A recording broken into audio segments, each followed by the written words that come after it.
esperanza y confío en su palabra. El Señor esté con ustedes. Y con tu espíritu. Lectura del Santo Evangelio según San Lucas. Gloria a ti, Señor. En aquel tiempo dijo Jesús esta parábola a algunos que confiaban en sí mismos por considerarse justos y despreciaban a los demás. Dos hombres subieron al templo a orar. Uno era fariseo, el otro publicano. El fariseo de pie oraba así en su interior: oh Dios, te doy gracias porque no soy como los demás hombres, ladrones, injustos, adúlteros, ni tampoco como ese publicano. Ayuno 2 veces por semana y pago el diezmo de todo lo que tengo.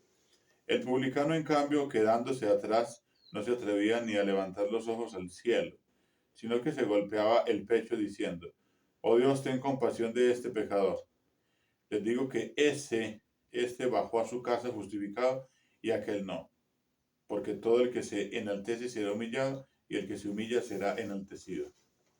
Palabra del Señor. Gloria a ti, Señor Jesús.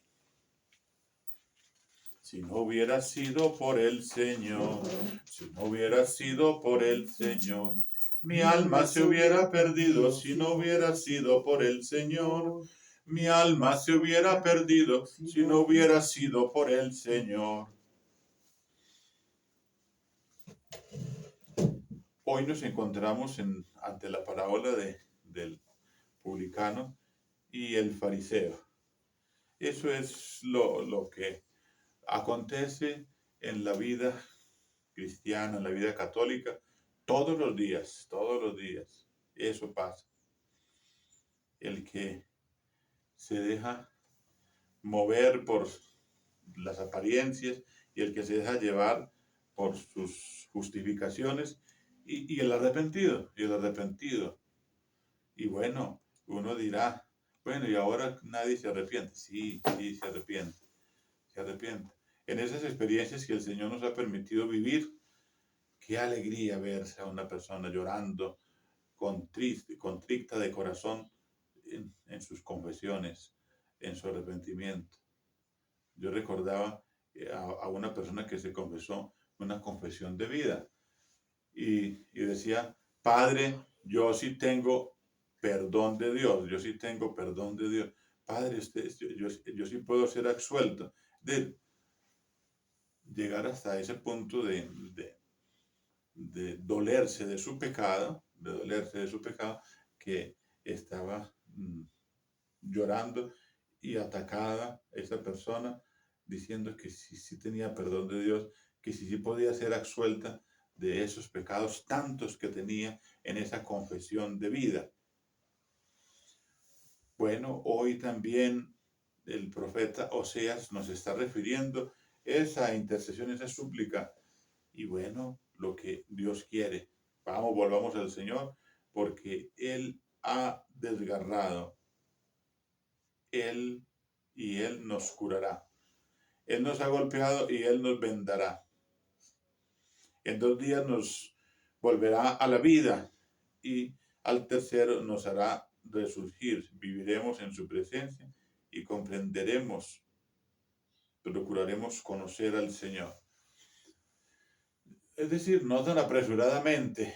Lo de Dios es de paciencia, lo de Dios es de experiencias, lo de Dios es de una sinceridad profunda.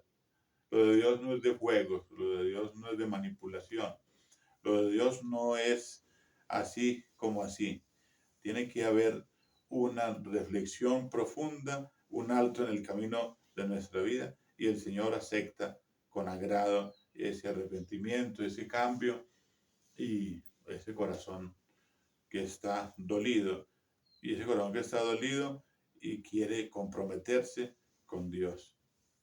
Pero el Señor no quiere cosas simplemente así como superficiales, porque hay veces que nos vamos por las ramas y no nos vamos por la raíz. No nos enraizamos en las cosas de Dios, sino que al contrario, somos por allá así como muy, tomamos la vida como muy deportivamente Y la vida no la podemos tomar así, tenemos que comprometernos seriamente con Dios. Y ese compromiso nos lleva a tener vivas experiencias de Dios. Su manifestación es segura como la aurora, vendrá como la lluvia de primavera que empapa la tierra. ¿Qué haré de ti, Efraín? ¿Qué haré de ti, Judá? El amor de ustedes es como nube mañanera, como el rocío que al alba desaparece. Es decir, no es un amor y no debe ser un amor de emociones, así como de chispazos, así como de candelazos, así como de llamaradas como la gasolina que se prende en el pavimento o en el cemento y después se difumina, se desaparece. No, así no puede ser nuestra religión, así no puede ser nuestra fe, así no puede ser nuestro comportamiento delante de Dios. Tiene que ser una cosa más seria, tiene que ser una cosa más profunda. El Señor casi que nos está diciendo aquí que la semilla cayó en un terreno pedregoso, cayó en un terreno del camino, cayó en un terreno entre zarzas.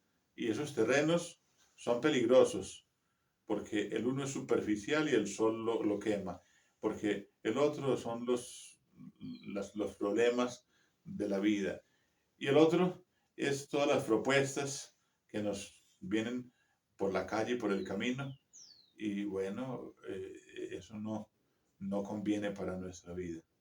Lo que conviene para nuestra vida es lo que realmente es serio y está eh, bien pensado, bien decidido, después de vivir experiencias en nuestra vida, eso nos ayuda a, a sentar cabeza. Cuando la persona ha vivido hasta tocar fondo en el pecado, seguramente el Señor va a tener mucha misericordia. El Señor ha dicho que no ha venido a llamar a los justos, sino a los injustos, a los pecadores. El Señor dice que no ha venido a llamar o a curar a los sanos, sino a los enfermos. Pero quiere decir que los sanos tienen que ser sanos y que los justos tienen que ser justos, tienen que seguir siendo justos. Pero no pueden presumir de la misericordia de Dios, ni pueden presumir de todo lo que se hace, ni puede haber hipocresía, sino simplemente el Señor ya lo ha dicho, sean misericordiosos como mi Padre Celestial es misericordioso. ¿Y quién es el misericordioso? El que se compadece de ese pobre, el que no ha experimentado, por ejemplo, el pecado, sino que ha permanecido en la justicia o que ha experimentado pocos pecados. Bueno, eh, eh, tendrá que decirle al Señor que le haga comprender los muchos pecados del otro, que no se escandalice. Porque el Padre Celestial, cuando alguien se arrepiente, Él no se escandaliza. Él sabe de qué estamos hechos. Y entonces ahí el Señor está recibiéndonos con los brazos abiertos cuando nos arrepentimos. Ezequiel, es decir, si el malvado se convierte, ciertamente vivirá. Y si el justo se vuelve malo, después de haber conocido a Dios, ciertamente morirá. ¿Por qué? Morirá por su pecado, morirá por su insensatez, después de conocer a Dios. Por eso, a los que hemos venido conociendo a Dios y experimentando gracias especiales de Dios, nos va a ser más exigente. Al que mucho se le da, mucho se le exige. Sobre una roca tallé mis mandamientos, los castigué por medio de los profetas con las palabras de mi boca. Mi juicio se manifestará como luz. Quiero misericordia y no sacrificio, conocimiento de Dios, más que holocaustos. Quiero misericordia y no sacrificio, conocimiento de Dios, más que holocaustos. Para eso nos ha creado Dios, para que le conozcamos, para que le amemos y para que le sirvamos. Y bueno, ya los sacrificios vienen en el camino, precisamente para ofrecernos por los demás, para reparar por nuestra familia, para reparar por nosotros mismos, para reparar por el mundo que está perdido en el pecado, en el desconocimiento de Dios, en la sodomía, en toda clase de maldades, en toda clase de vicios, en toda clase de vejámenes para con Jesús el Señor, que lo crucificamos de nuevo. Hoy pues, que bajemos a nuestra casa justificados por el perdón de Dios. Les digo que este bajó a su casa justificado y aquel no. Porque todo el que se enaltece será humillado y el que se humilla será enaltecido. El Señor mismo es la réplica pura y evidente de esta frase, que el Señor se ha humillado hasta la muerte. ¿Y qué ha pasado? Resucitó, ascendió, está sentado a la derecha y viene a juzgar a los vivos y a los muertos y a este mundo por medio del fuego, porque ha triunfado.